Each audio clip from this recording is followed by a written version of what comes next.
असेल तो इथंच कुठेतरी असेल. सकाळी सकाळी भोंग्यावर हनुमान चाळीसा म्हणत असेल.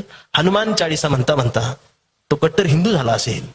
रेल्वेच्या इंजिनासारखा तापला असेल आणि तो हिंदू होऊन मातोश्रीवर आला असेल तो इथंच कुठेतरी असेल.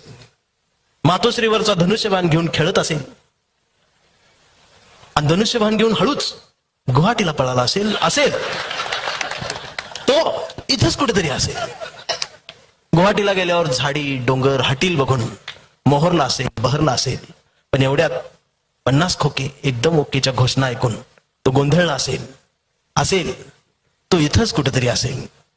मला धरून नेतील का, माझी चौकशी होईल का, मला पकडून ठेवतील का, म्हणून तो कमळाच्या फुलात लपला असेल.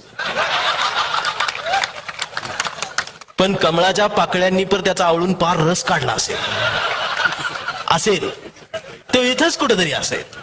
आणि सगळा रस निघून गेल्यावर तो बाहेर पडला असेल आणि त्याला अचानक भारत दिसला असेल आणि मग त्याची दाढी वाढली असेल आणि मग तो भारत जोडोच्या यात्रेत गेला असेल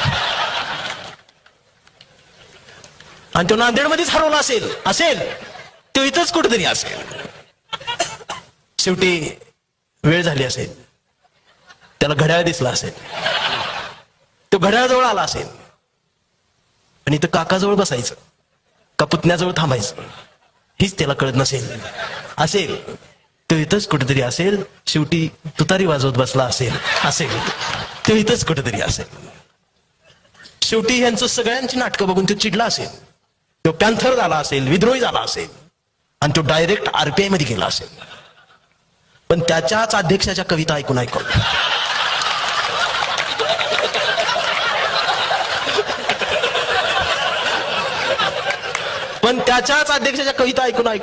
तो गंजला असेल तो इथंच कुठेतरी असेल.